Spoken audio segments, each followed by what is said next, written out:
Hello to all my fellow fangirls and fanboys. In today's video, I'm going to be talking about why I'm a fangirl and kind of just diving in to my past because I've never ever talked about it with you guys, and I feel like it's finally time just to open up a little bit and to share some things with you guys. There is a reason why I end all my videos with keep calm and fangirl on.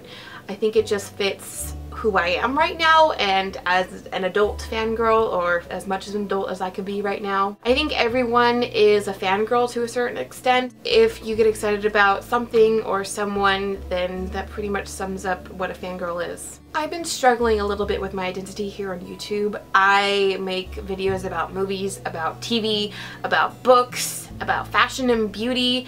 Sometimes I make the occasional funny video making fun of myself. But I call myself a booktuber. Am I really? I don't know. I think I'm just essentially a fangirl. I consume all media on a very passionate level.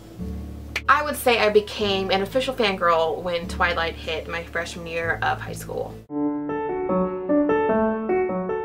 High school was a very tough time for me at home. My parents were both struggling with addiction and depression. My father got very sick. He was in and out of the hospital for many years, all through my high school years, and then he ended up passing away in 2012 after I graduated.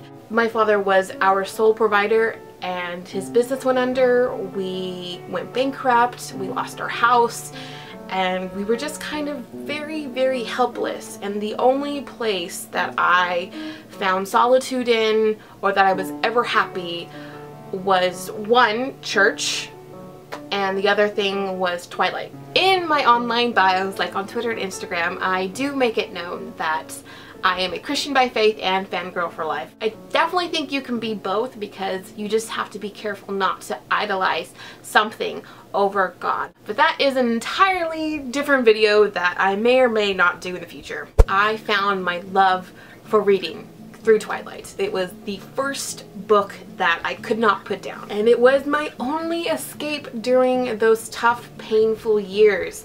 I just remember being tucked up in my room and reading, or even after I finished the books, I was online and on Tumblr and talking with my fellow Twilight fans on Twitter. The best times were going to events, and I loved going to events, and I was a rabid fangirl. I reminisced about my monster fangirling, as I like to call it, in a couple of my videos, like my shocking Twilight confessions or my Comic-Con story. If you guys haven't watched those yet, please do. They're quite funny, I think, because I was a monster. Last Christmas, I remember my uncle saying something about how I'm never going to outlive my Twilight fangirl craziness. I will never be ashamed of that. I will make fun of it, but I will never be ashamed of being a fangirl. If some of you watching are fangirls and fanboys, and you know you're a little different from your friends who don't want to talk to you about, you know, the latest Doctor Who episode, or who don't know what's happening on Once Upon a Time, or who don't read fan fiction, don't be ashamed of being excited about something, or don't be ashamed of reading. If you continue to follow your passions, it will someday influence your career path. Because I definitely wouldn't be where I am or have the experiences I've had if it wasn't for being a fangirl of Twilight. After I've had a couple years to heal and mature out of the crap that I went through when I was younger, I am still a fangirl. But there's a big difference being a fangirl now than being one when I was like 15 years old. I actually have to be calm these days. I can't be a monster.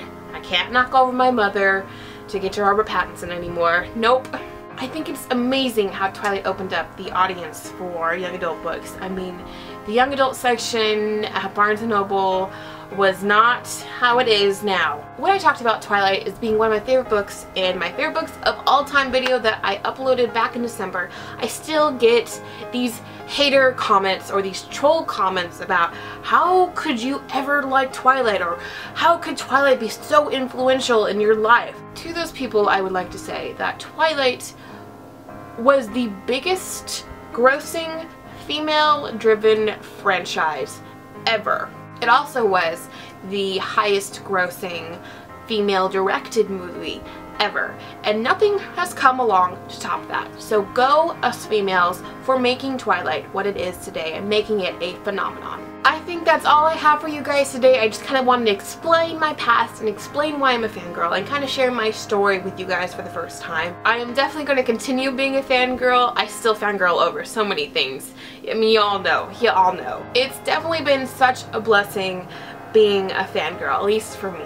I've been able to go to so many events and to cover things and to actually realize what I want to do with my career, that I want to be an entertainment writer, and I've started with my first website called tashapolis.com. If you guys had no idea about my website, tashapolis.com, it is essentially just an entertainment website. We talk about books, we talk about movies, and we talk about TV shows. I would be so grateful if you guys would follow us on Twitter, which is TheFantropolis, and on Instagram, which is TheFantropolis, and to go like us on our Facebook page, which is facebook.com/TheFantropolis. Thank you guys all for watching and listening and just interacting with me. I hope you guys have an amazing day, an amazing night wherever you are in the world, and keep calm and fangirl on. Bye guys! Walk a couple paces forward. I feel a hand slowly going down my back.